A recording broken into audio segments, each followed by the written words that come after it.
Hello and welcome to part 3 of my Roblox Bhop and Surf mapping tutorial series. In this episode, we're going to be taking a look at lighting. Before we do anything, there are 3 things to do. One of them is a material service. I forgot to mention this in the last 2 episodes, but use 2022 materials has to be off. You can't change this in a script, and this is just what the game uses, so you have to follow. And lighting, your lighting style has to be realistic and your prioritized lighting quality is on. Again, this is just what the game uses and you can't change it in a script. So unless you want your studio and your in-game to look different, just do this. So ambient light. This is the default light level, or I guess the ambient lighting color that your game has when you're indoors. Although it does work when you're not indoors, it's just mostly indoors. So you can see here, it's kind of shaded, it's dark. We can raise the ambient and it gets a lot brighter. Or we can change it to bright green and it gets bright green.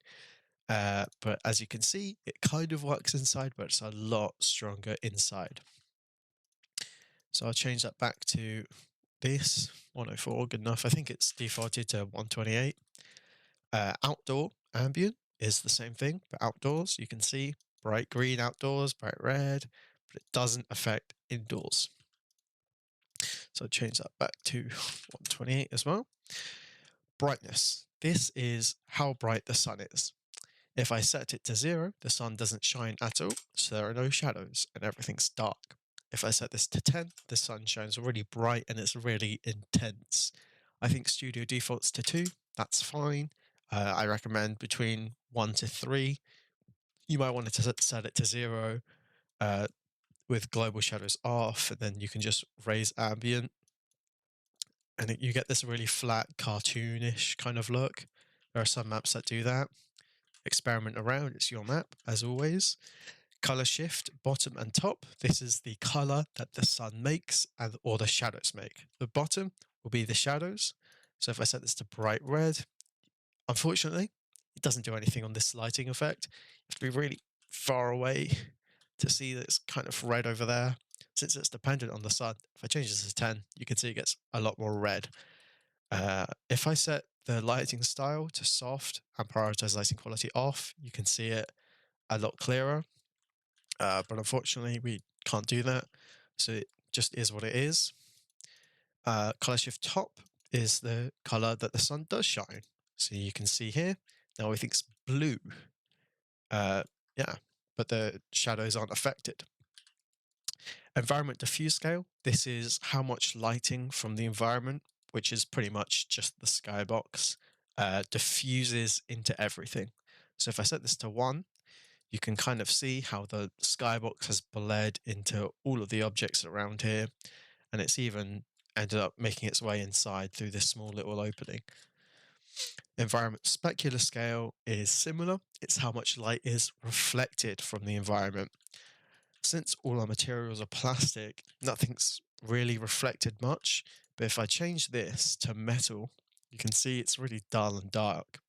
And then I change this to 1, and you can see it reflects a lot more light now, and it looks a lot more metallic. So if you're using metallic materials, be sure to set this value quite high. Back to plastic. Okay. Then global shadows. Shadows on or off is pretty self-explanatory. You will still have the light from the sun, which will make one side of parts brighter than the other. Again, you can set brightness to 0 and it will remove that, but it'll be harder to see. Shadow softness, this is just how blurry the ends of the shadows are. You can see it's 1, or set it to 0 and it'll be sharp. Yeah, it's not a big deal. Clock time, this is just the time of day on a 24-hour clock. One thing to note, as you saw, it becomes nighttime really quickly. There's not much room for dusk. So what a lot of maps will do is just set it to like midday or something and use a skybox to fake the time of day. Geographic latitude is the position of the sun. You can see even though the sun's down here, the time of day hasn't changed. It's just changing the direction of the shadows pretty much. With this, it's usually just like lining it up to the skybox. So if your skybox has like a sun here and you wanted your sun to be there with it, you kind of mess with the lighting and get your sun there. Exposure compensation. This is basically just going to make everything more or less intense, as it were. You can leave this at 0. Most maps won't really do anything with that. Now, fog. This only shows up when you don't have an atmosphere and a skybox in your lighting.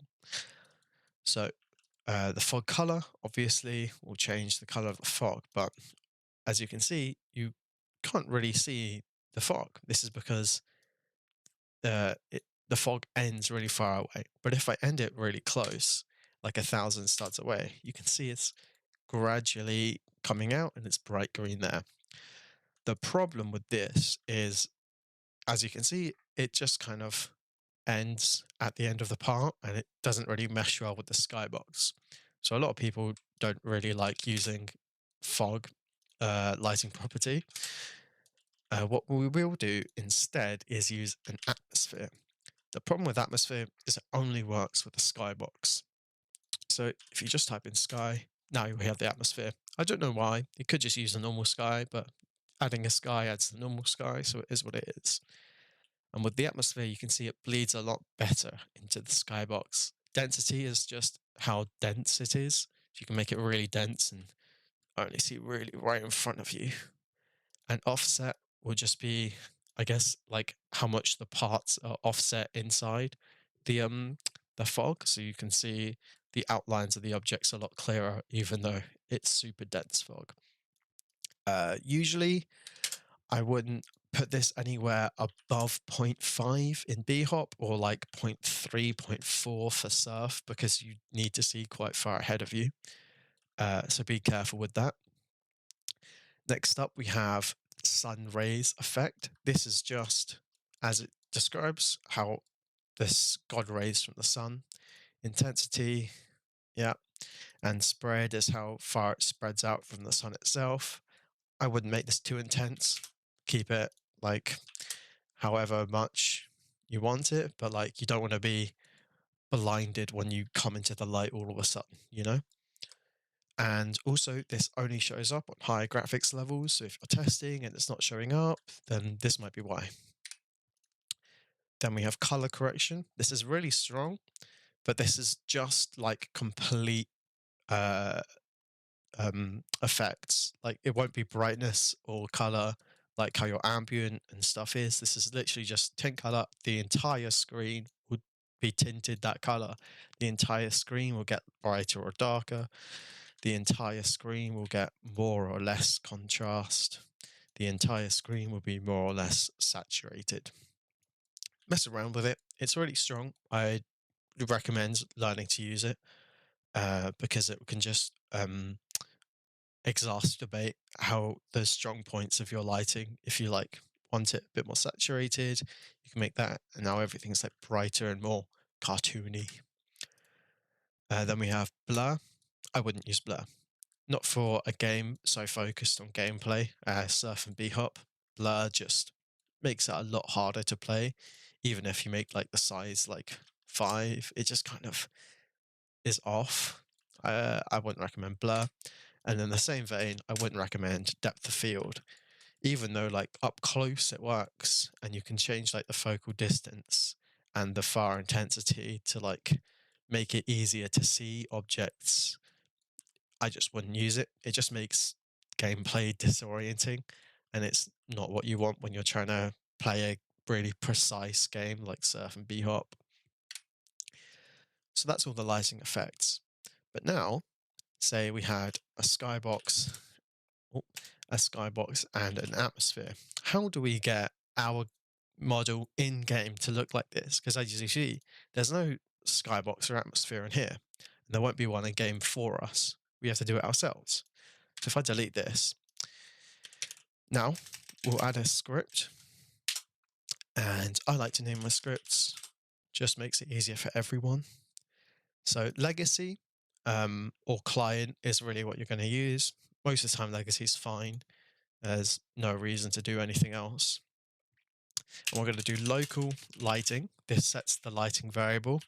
Going to do game, oh, game, get service, lighting.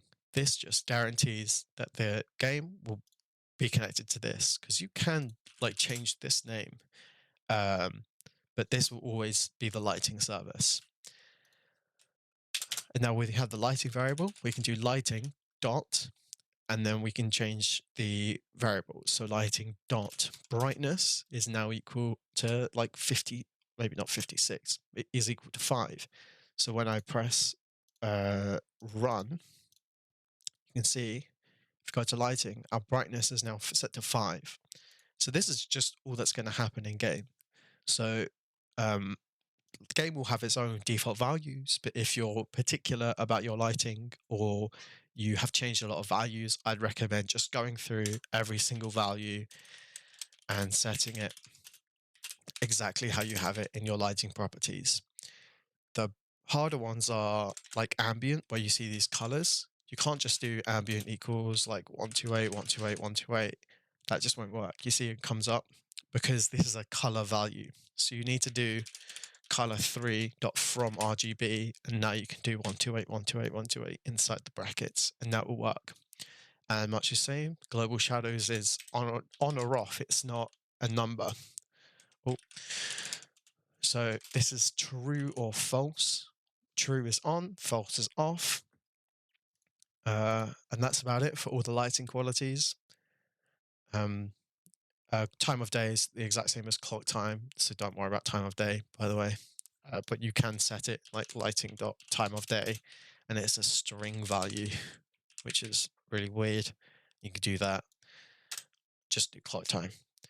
But you see, we now that we have our lighting values, we still are missing these.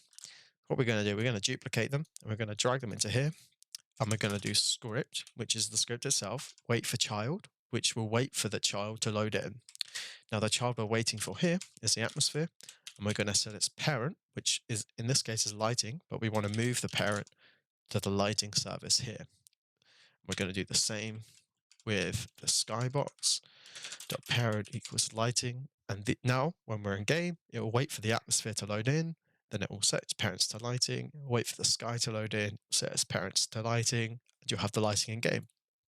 One thing to be careful, if you have like the sky, but it's set to like the name's night sky instead of sky, then this won't work anymore because this is looking for the name sky, but this is the name night sky. So you have to change this to night sky like that. And that's everything. That's how you get your lighting in game. That's how you do all of it. And yeah, have fun, mess around with it. That's the most important thing to say. Just have fun with it, mess around, build up an intuition for what each lighting effect does and how it works all together. Because lighting is powerful uh, in general, and it can really carry your design. A lot of maps will use it as its like main focal point of the design. It's the lighting rather than like making the map like using textures to make it look better. You can just use the lighting, and it will save you a lot of effort. Or it can, you can just have global shadows off and no effects and done. You know, you can don't have to worry about it, or you can worry about it. Just mess around with it, have some fun, and yeah, good luck mapping.